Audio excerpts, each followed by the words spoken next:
this section on the long range is really dealing with how companies manage their costs in the long run. Okay, so it's really a bit of a focus on cost, and a focus on what would be the best level to operate in the long run in order to minimize your costs. So that's generally what the unit is about.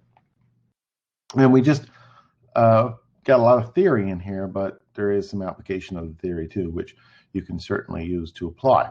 So just a quick review of what we looked at so far. We have said, okay, well, we need to think about the long run as a period of time in which everything is variable, okay? And the long run is really very much made of short run. So every day makes a week. The week may be considered the long run, but we still operate in a day. And so the long run is made up of a successive series of short runs. So we operate strictly in the day or in the short run, but as time moves along, move into a long run. And the only real distinction between the two is that in the short run, we can't manipulate the land, labor, capital, and enterprise very easily. Okay, it's pretty well fixed. Whereas in the long run says, hey, we can adjust our land, we can adjust our labor, we can change the capital, and we can certainly change the ideas that make our company run. So these are the key things that you need to be aware of as the distinction between the two. So what we're trying to do is to, again, focus on what is it that we need to do in order to make the most possible money in our business, or to make our business as efficient as possible in order to make that most possible money. We've seen in the short run that as we try to squeeze more and more and more production out of a company in order to achieve that goal, some factors get in the way of that. Mainly it's the fact that if we increase our labor, say, for example, in the short run, let's assume that we can manipulate labor a little bit. If we could hire more people on, the problem is our factory is only so big, or stockpile of goods or amount of stuff that we need to, in order to do the things we need to do, are limited. So even though you hired more people on, there is a theoretical cap to how much productivity you can get out, because all the other factors of production are held constant. In the long run, we say, okay, well, we can really change all of that. So we can get a bigger business, we can increase the size of our factory, hire more people, get more capital, these sorts of things. So we theoretically should not face any limits like we do in the short run, which limits our ability to grow. So the whole point is really, again, comes down to how can we maximize our productivity. So we think about price, we think about technology, and we think about things called mergers, which is coupling things together in order to reduce our costs and maximize our productivity. We've seen in this example right here, in terms of explaining the theory of the long run, that if we had a plant, let's assume that we had a plant that was making whatever, and when we start off with the plant is relatively small. So AC in plant 1, which is the average cost in plant 1. Let's assume plant 1 was our original plant. We know that it has a certain capacity, and we can work that plant across the range of capacity. So we could theoretically make up to 1,000 units a day. The problem with it is that that's not a very efficient use of our productivity, because we know that our equipment can only really do so much. It'll start to break down. We just don't have enough room. It gets expensive, and we can see it. The fact is that really our plant, that as it stands in plant 1 now, is only really good for making around 200 products a day. And we know that because our lowest average cost is at 200 units, $5. Everywhere before 200, we're not making enough really, and the plant is operating efficiently, or anything above 200 and the plant is operating inefficiently because we're squeezing it too hard. So let's say, okay, in the long run, let's add a piece onto our plant, or build a new plant, or whatever that's twice as big. Okay, well, we look at our cost structure for plant 2, which is a bigger plant, and we say, okay, same thing to happen. If we don't operate the plant fast enough, or if we don't produce enough product out of the plant, our costs are relatively high per unit, so our average cost. That's what we mean by per unit. We're looking at the cost, we're spreading it over how many we make. And we'll find that in our second plant, really our average cost is lowest at about 400 production. And this is about $5. And everything before 400 is the plant's not operating efficiently and it's costing us more. Anything above 400 is the plant's not operating efficiently and it's costing us more. So that plant is really geared to make about 400 units per day. Let's assume that our demand for the product we're building is gone up. We say, well, we've got to build a bigger plant. We either add a piece on or build another plant, and it's bigger again, and we see that our average costs are lowest at 600. And same thing happens again. Anything below 600 is more expensive. Anything above 600 is more expensive. And finally, we got plant 4, which is an even bigger plant again. We find that our lowest average cost is around 800 units. So really, what we have is 4 different plants with 4 different output ranges. And depending on the demand for a product, one plant is going to be better than another plant. If the demand for a product is, say, 800 units, the best plant to use is plant 4. Whereas if the demand for a product is only 200 units, the best plant is plant 1. Now, obviously, you can't go starting up and shutting down plants. It's an expensive job. But companies need to be able to predict the demand for your product and be able to plan a proper plant size in order to get their costs down to as low as possible. We've seen yesterday, we've seen when we looked at this on Monday, that really the nature of the cost structure of a plant or a series of plants will always follow a similar pattern.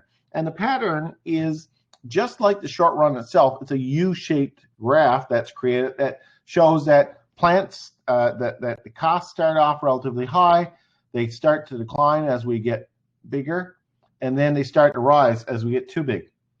So what we're seeing is that in the long run, as I said at the beginning, is made up of a bunch of short runs.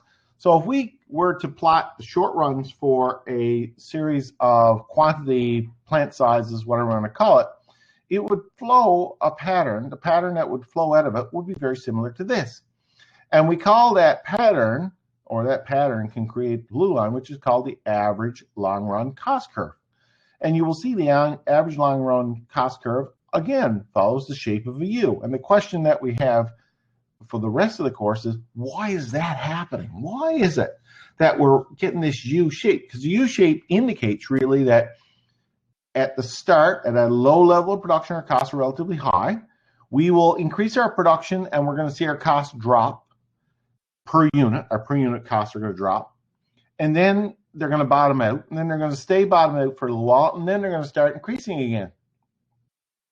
So economists have broken this unique pattern, that's this pattern, into 3 segments. The first one is called economies of scale. The second one is called constant returns to scale, and the third is called a diseconomy of scale. And an economy of scale is, as you get bigger, your costs per unit decrease. Okay, that's what we mean by economy of scale. Is that really the bigger we are, the lower per unit cost. Constant returns to scale means that, yeah, we can still get bigger, but what we're finding is that the costs are not lowering anymore. We can only squeeze the lemon so hard, and we're only going to get so much productivity out of it. So our plant can continue to get bigger, as we've seen by the very short runs, but we're really not getting that much efficiency. In other words, the marginal productivity doesn't increase too much from one plant to the next. Finally, at the far end, we see what's called diseconomies of scale, where we get so big that we actually are running into higher costs as we get even bigger. And there's a reason for that happening. Management control loosens because the management can't keep track of it all. We got more people, more diverse, more issues.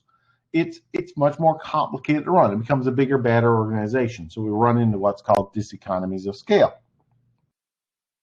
We can see the first third of the graph, this third right here, represented in this line here called the economies of scale line. And, if we think about plant AC1 and plant AC2 as represented back here, okay, AC1 and AC2, if we were to plot them off, so here, for example, is the short run. The beige lines are the short run average cost curves. as drawn from that. And you will see that you can draw a line that bumps off the bottoms of those to create the long-run average cost curve. And you can see how, as the plants enlarge, plant 1, for example, is not as big as plant 2, but plant 2 allows you to get even lower costs. So we see here, by expanding our plant capacity, we can drive our costs down. So, you know, any manager will look at this and say, you know, if we're into a situation where we need to build more product, we can actually get a lower cost per unit product by using a bigger plant, building a bigger plant, and increasing the land, labor, capital, and enterprise that go into it. And this will allow us to avail of something called economies of scale. We get big enough to reduce our per unit cost effectively. Now, where does that magic come from? What causes that magic of the dropping of price as we get bigger, this economies of scale? Where does that magic come from? Well, and this is the important part. Economists have spent a lot of time on thinking about what is it that causes the cost savings as we get bigger. How can we get these cost savings? And they both basically created two basic areas of cost savings. The first area is called technical economies of scale, okay? And this is really dealing with the technical end of the land, labor, capital, enterprise mix. So what we're trying to do is say, look, things like the division of labor. If we talk about the division of labor, for example, technical economies include cost advantages achieved through specialization of the division of labor. This is exemplified by assembly line operations. A product, such as a car, rolls down an assembly line, allowing a specific person on the line to complete specific tasks, such as mounting the engine, installing a tire, or installing a windshield. Seeing the task is specific and repeated, a worker can become very proficient at performing and reducing the time it takes to do that task. We have seen lots of videos on TV or shows on TV where we saw someone who does something over and over again, filleting a fish, putting a bolt on, washing a window, painting, any number of things. If they do it over and over again, that's their living, they find what we call the tricks of the trade. They find how they can do it faster, cheaper, better. And if we can get people to do a specific task, really they can find a way to do that task faster, cheaper, better. And this is really what is meant by these technical economies of scale achieved through the division of labor. We also have division of management. So management specialization allows managers to get larger by being more professional or more specific, like workers, at what they do. So they can manage the growing workforce by taking it in. So for example, a division in a company. So this is the engineering division. You'll have managers in there who are engineers. The accounting division, you'll have managers there who are accountants. And they know their job and they can be able to increase the efficiency and productivity of the place by focusing their skills in terms of managing the labor force in that division. Finally, we have something called machine specialization. And this one's probably the most easy to imagine, because if we got machine specialization, what we're using is machines that are specialized at the task. So instead of a hammer, let's say, there is a pneumatic nailer, an air-powered nailer, which can drive a nail in 1/10 of a second. Whereas a hammer will take you about a second to drive a nail. So the machine allows a worker to drive a nail in 1/10 of a second. So that means that worker using that nail gun could drive 10 nails for every nail that the person using a hammer could do. So you've made them more efficient by giving them a specialized machine. Can that nailer do anything else but nail? No. But if nailing is an important part and we got division of labor and that division is responsible for nailing, it's a very useful tool. So large-scale mass production operations allow tools to be specialized so that they can perform a specific task very well and very quickly. Speaking of changing tires on cars this time of the year, you know, you think about there are 5 lug nuts on the car. If you have to take them off individually, it will take you about 30 seconds to a minute a nut. So it will take you 5 minutes to take the nuts off the tire. Whereas in the factory where they build the cars, they have a machine that has 5 wrenches on its head. So actually, the nuts go on, the person comes up with the machine and zoop, puts them all on at the same time. All the nuts go on at once. It takes 3 seconds. So from 5 minutes for doing every nut individually and manually to 3 seconds. That's an example of machine specialization. That machine is useless for you changing your tires because it's a big old ugly machine that you're only going to use once or twice a year when you change your tires. Maybe less if you don't change your tires, Mary. So anyway, that's the kind of thing that we have to consider. Now, so that's technical. These are ones that we can easily see, feel, touch, and explain. We also have a second batch of economy of scale drivers called pecuniary. Now, pecuniary just means money. Okay, it's one of those, it's the word of the day. We'll call it the word of the day. It's a money.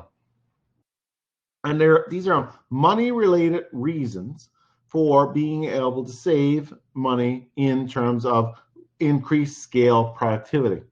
If we think about it, then there are several of these that relate to money. So let's just look at this. If our firm gets larger, if we're a bigger firm, a badder firm, we can do more by going to the bank and knocking on their door and say, we want a loan from you. And by the way, we're a $100 million company. The bank is probably going to be looking at that as a great opportunity. Whereas if I go knock on the door and I say, well, my firm made $10,000 last year, please give me some money, the bank is going to look at me and say, you're a high risk. So the large firm, which is so big, too big to fail, the bank will look at and say, yeah, this is a big client, and as a result of that, we're going to give them a better deal than we would some Joe off the street looking for money. Because companies got so big, they can actually reduce their cost of borrowing. They can get better deals in terms of renting money. And if borrowing costs are lower, the cost of running the business becomes lower. So bigness means that your money costs are lower. We also have bulk buying, and I think you can see this. The little mom and pop store cannot afford to buy any more than 30 rolls of toilet paper to put on the shelf. However, if you're Walmart or if you're Costco, you're buying hundreds of thousands of rolls of toilet paper in tractor trailer loads of it. Obviously, they're buying a huge amount. And the companies that make the toilet paper are probably saying, I'd rather deal with the Costco's of the world because they buy so much. And because of that, we're going to give them a better deal. So larger financial resources and higher volumes, larger firms can buy and sell large quantity of products and buy it faster, better, cheaper than the mom and pop firms. So as a result, they get better deals. They also get better deals with regards to advertising because, if you're buying advertising, you're not buying tiddlywink advertising. You're buying big accounts that pay lots and lots of money.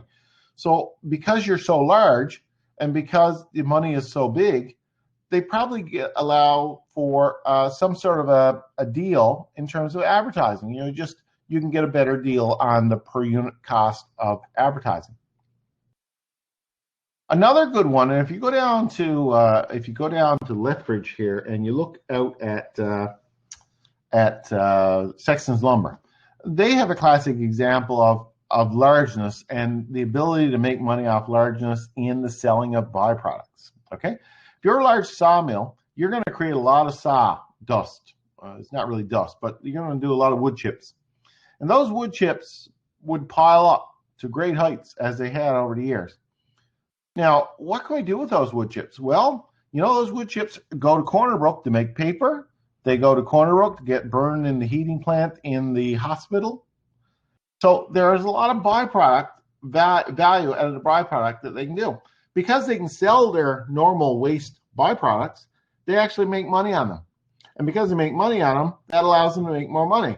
Now, if I had a little sawmill or a circular saw, I'm never going to be able to create enough sawdust to be able to sell to make any money because I'm not big enough. But if I get big enough, I'll have enough of it to sell to be able to make money or do what needs to be done with.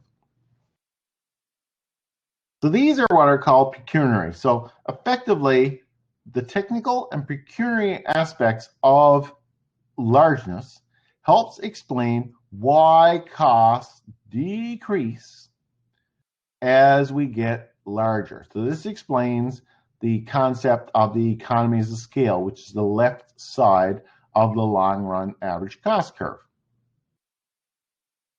Well, but you know that we run into a point where we can't squeeze any more out of the business. And we've seen this as the bottom of the cost curve. This is basically the flat bottom that we have in a cost curve. Let's just go back to the flat bottom here. This section right here, what we're finding is we're producing more quantity is going up, but the cost is not changing. Really, our costs are pretty well constant across that level of output. And this is what is called constant returns to scale. Now, there's not much that we can do with constant returns to scale because we're increasing our output, but we're not making any more extra money. So companies are probably going to look at that and say, well, that's not a good place to be. We are not going to want to operate our plant or increase our plant size as long as we're making the same amount of money. What is the point of doing it? So the challenge is finding the sweet spot. So across here, you know, these various plant sizes right here are not contributing any extra value to the company because the long run average costs are the same across them. So we really don't see any real benefit. Finally, we're on the far end of the curve. Now, the far end of the curve is right here, where our costs start to rise as we continue to add quantity. These are known as diseconomies of scale. What causes diseconomies of scale? Well, bigness really is the answer to that.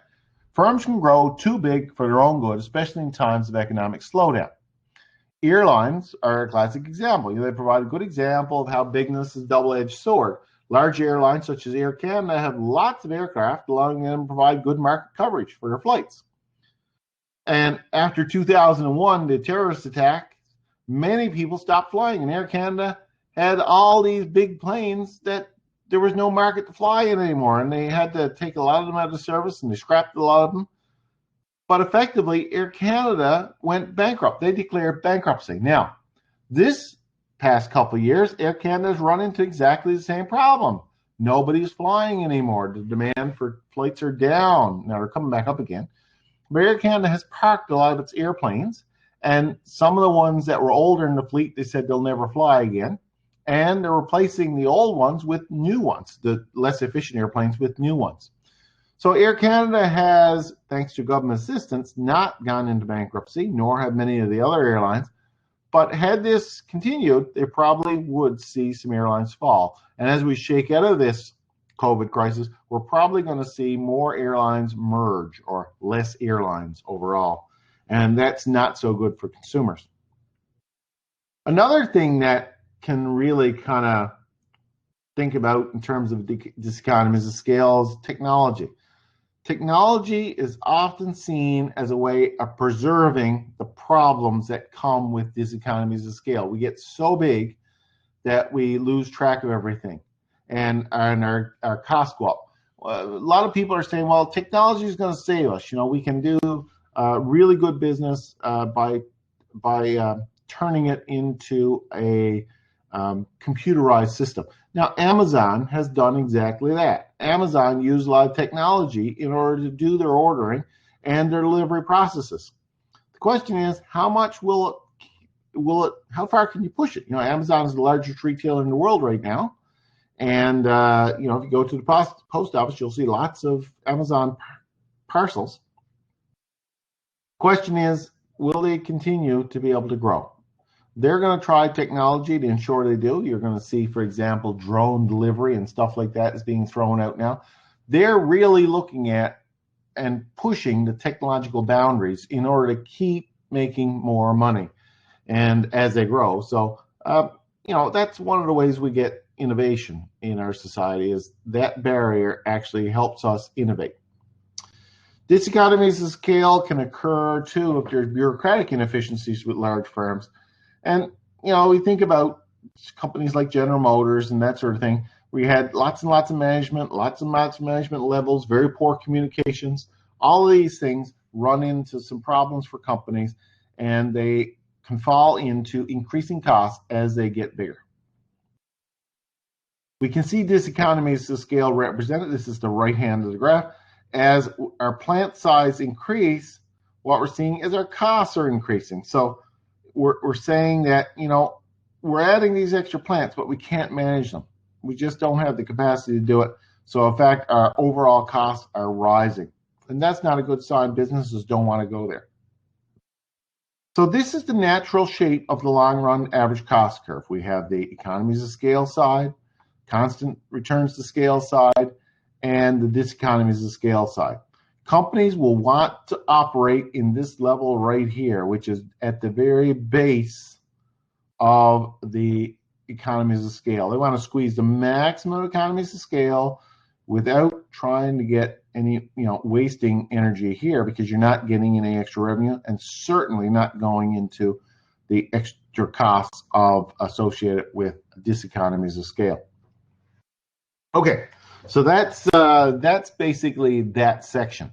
And that's an important section because it applies to many businesses across North America and the world. They need to operate in that sweet spot. Just to check some of the concepts here, the table here shows the average cost associated with 3 different plant sizes, okay? So we got plant 1, plant 2, and plant 3, and you can see their associated costs for producing outputs from 1 to 5. So the question here is asked, what plant is best suited to produce an output of 4 units? Well, in order to resolve that, you need to ask yourself, well, which plant provides the lowest cost of producing 4 units? So if we look at 4 units, okay, here's a 4. Plant 1, the average cost of producing 4 units in plant 1 is 55. The average cost of producing 4 units in plant 2 is 44. And the average cost in plant 3 is 36. So you're going to pick the one with the lowest average cost. So which plant is best suited to produce an output of 4 units? Plant 3. It provides the lowest average cost. Okay? What is the value of long run average cost? Well, if we think about this, the value is simply how many units you're making times how much it's costing you to make them. So 4 times 36. Indicate the presence of either constant returns to scale or increasing returns to scale in each set. So in set 1, our total cost went from $30,000 to $60,000, and our output increased from 175 to 375. So in this particular set 1, our output more than doubled, and our total cost doubled. Okay. In set 2, our output went from 450 to 900, which is doubled, and the output doubled, 100 to 200. So set 1, seeing output more than doubled, okay, output more than doubled, even though our total cost doubled. In both cases, the total cost doubled. But plant 1 or set 1 seems to have economies of scale because we can get our output higher for a relatively same amount in both of increased costs or percentage increased costs. 3, decide in each of the following cases whether constant returns, economies of, or diseconomies of scale exist. Okay, so in this particular one, at A, there were 6 input, 12 input, okay, 6 input, 12 input, and that yielded 240 output and 480 output. Again, we're doing the same thing. Input went from 6 to 12, it doubled. Output went from 240 to 480, it doubled. So this would suggest constant returns to scale, okay? There's a 100% increase here, 100% increase here. In B, went from 46 to 92. So we have 46 to 92 is doubled. Okay, the input's doubled. The output went from 275 to 650, more than doubled. Okay, so our output was much higher relatively than our input. So this would indicate increased economies of scale. In C, went from 18 to 27. So 18 to 27 is not exactly doubling. 500, 800, not exactly doubling. Now I'd have to do the math. So 27, 18 divided by 27 here. Okay, we got out and we said, okay, 18 divided by 27. Oops.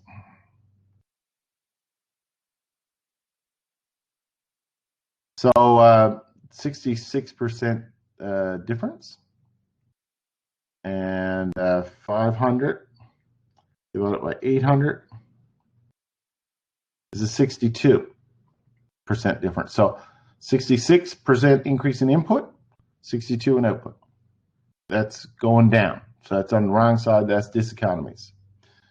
In the D case, our output went from 260 to 540, okay, which is slightly more than doubled.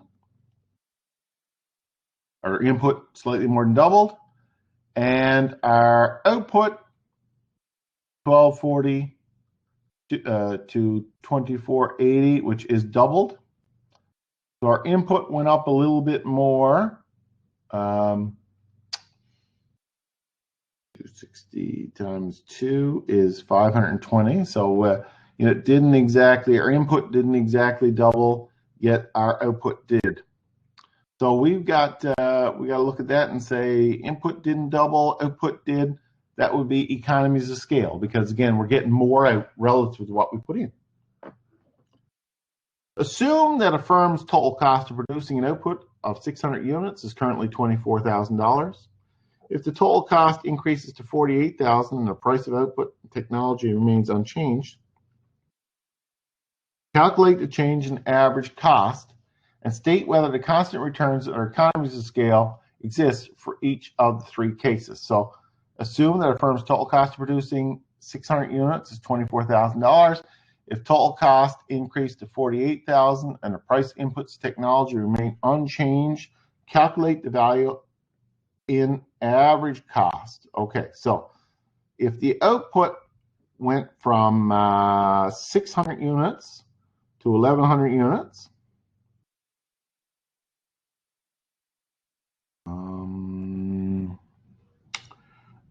we would be looking at 48,000 in costs, if I read that correctly. Okay. So that would effectively be, our output would not be doubling. Our cost would double, 24 to 48. Our cost would double, but our output hasn't doubled. See that? So that would indicate to me that be some sort of diseconomy of scale. If our output went from 600 to 1250, that means our output more than doubled, and the input basically was, well, the price was 24 to 48, so it was a 2-to-1 ratio. This would indicate to me an economy of scale because we're getting a little bit bigger value. We doubled our expenses, but we more than doubled our output. And in the case of 3 here, the output increases 1,200. Well, our output went from 600 to 1,200, which is a 100% increase in output. And our cost went from 24,000 to 48,000, which is exactly double. So as a 1-to-1 relationship, that is a constant return to scale. So we've seen that firms will grow large enough to minimize their costs. In other words, they'll get on the curve and they'll say, okay, let's get our production up. And as long as we can do good in terms of getting our costs down, so in other words, we're getting economies of scale by focusing our technology, machine specialization, managerial specialization, selling our byproducts, these sorts of things. Companies will naturally do that. And then we'll move into a period of constant returns to scale where effectively we can make more product and it's not costing us any more to make that extra. And then finally, we end up with the diseconomies of scale. So the real question is then, what is the right size for a firm?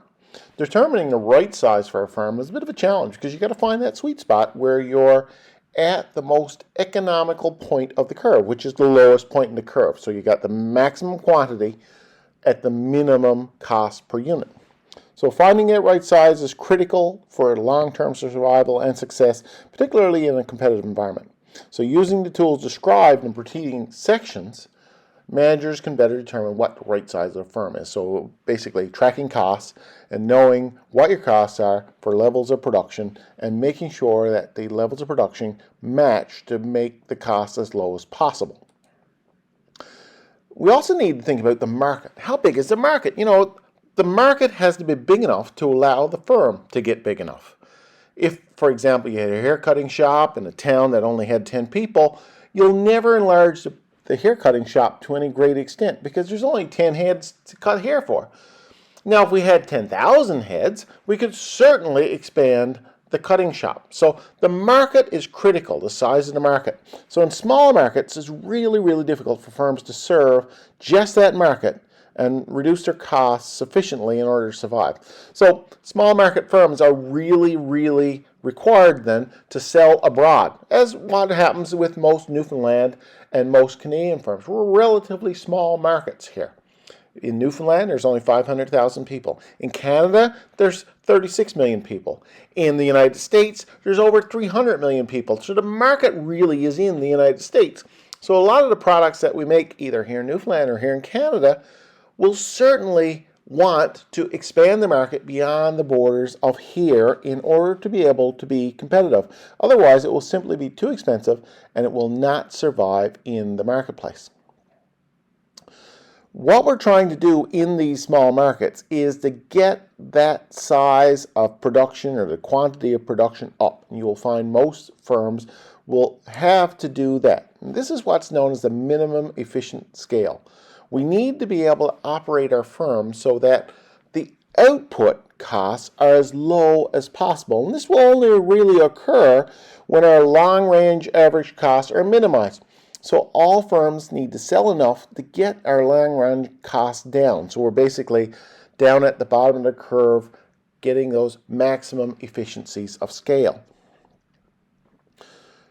And then people counter, well, does size really matter anymore? Will new technology or the new wave of doing business affect how much a business has to be in terms of size in order to make it feasible? Well, there's an argument that, yeah, maybe technology will save some small firms. Effectively, though, the thing is with technology is it really lowers the barriers to entry. More firms can get into business, so you're going to have more competitors. That's one of the challenges. So financial capital is more mobile now and therefore available to small firms, but the technology has to still hit a market that's big enough to support it. So increasing efficiency can be achieved by technology, but still we need a market in order to sell our products. One of the ways that technology has been used in order to be able to sell these products is to make them customizable. In other words, what we're trying to do is make an individual product for an individual person while at the same time achieving the same benefits that we have by mass production, that is producing thousands of the same item. So customization is really the opposite of mass production, and the customer gets exactly what they want, and individualized, customized, and all those wonderful things. It's easy to talk about in terms of technology because technology facilitates that. If you're building widgets or cars or other hard items, customization can be done, but it can't necessarily be done easily. Look at your cell phone as a classic idea of mass customization. If you look at the apps that you have on your phone, it's probably different than what I have on mine, and it's probably different than what someone else has. So it is a form of mass customization that the cell phone has facilitated. But again, it's technology-based, right? It's a little harder to make an individual car for you, me, and everyone else. Sure, the features can be different, but the car itself tends to be the same in order to achieve these economies of scale. We see some big technological firms over the last number of years break into the market in big ways. If we think about Amazon, how much Amazon has grown, and the Canadian startup Shopify, what Shopify does is it allows e-commerce websites to be built relatively easily. So small companies can get online and start selling product. So technology has really lowered the barriers to those companies, and it can be scaled really easy, meaning it can be a small firm and it can grow to a much bigger firm. And also, technology allows us to contract out a lot of things. So companies, large companies, for example, can contract out web design and these sorts of things, and that effectively cuts their long-term costs. So those are major things that we see in that chapter. I have this particular question at the end here, and I just want to take a brief look at that. Here we have a sample of 5 different plants that could be producing product, and the various levels of output are represented there in each of the 5 plants. You'll notice that plant number 1 tends to be for lower output, plant number 2 a little higher output, right through to 5, which is the highest level of output. And we ask ourselves, well, plant 1, what is it really geared for? Well, if we look at the lowest possible cost in plant 1, the lowest possible cost occurs at $6 per unit, and that's at 30 units. So plant 1 is really good for making 30 units. Plant 2, the lowest possible cost occurs at 50 units. Plant 3, the lowest possible cost occurs at 60 units. Plant 4, about 90 units. And plant 5, down around the 110, 120 unit mark. So we can see that depending on the size of our market, that's the type of plant that we're going to need to build in order to make this feasible. We can plot those, and if you look, the question asks, could you plot those on a graph? And you certainly can. What you're going to do is plot each individual plant, and this will give you something like this. This will give you the short-run average cost of each plant, and that will create a long-run average cost firm. And you can see actually that it takes the typical pattern of economies of scale right down to constant returns to scale at the bottom to diseconomies of scale on the far right. So if we're asked some basic questions here, and this does pose some basic questions, what plant is best for? So if we look at an output of 30, that equates to plant number 1. That's the lowest cost. Output of 40, plant number 2 offers the lowest possible cost. Output of 50, plant number 2. Output of 60, plant 3. Output of 70, plant 3. Output of 80, plant 4. Output of 90, plant 4. Output of 100, plant 4. 110, plant 5. And 120, plant 5. And you can read those right off the chart or right off the graph. If we had to ask some basic questions too, what plant size would the firm need in order to achieve minimum efficiency of scale? Well, when we talk about minimum efficiency of scale, we're at the lowest point of the curve, and that really occurs around the 60 output mark. You can see that it is the lowest point, so 60 units. What is the output level? 60 units. So the plants, I should say 60 units, and the plant size would be plant number 3 would provide that. If R2D2 is producing 80 units in plant 4, does it have excess capacity?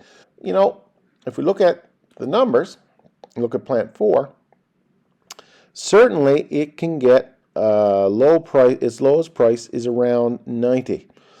It's producing 80 and can certainly do that, but if it produced 90, it would do it more cheaply. So is it as efficient as it could be? No, it's not. And then it says, what's the economic capacity of plant 5? Well, if we look at plant 5 and we ask ourselves, what is the economic capacity of plant 5?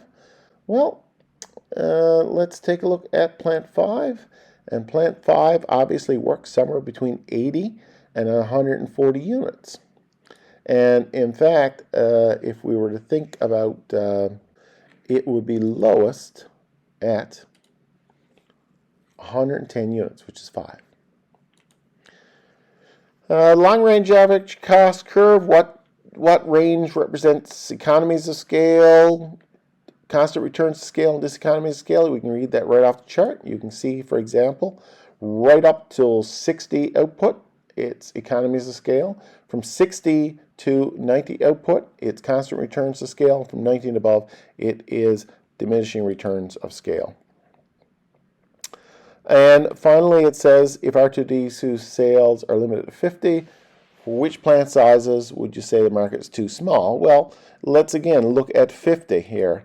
The output of 50, we know that plant 1, 2, and 3, and 4 are capable of producing 50. Okay, so if we had to ask ourselves, is this feasible though? The market is really too small for plants 3, 4, and 5, which will produce it, but not produce it at the lowest possible cost. So that's that chapter.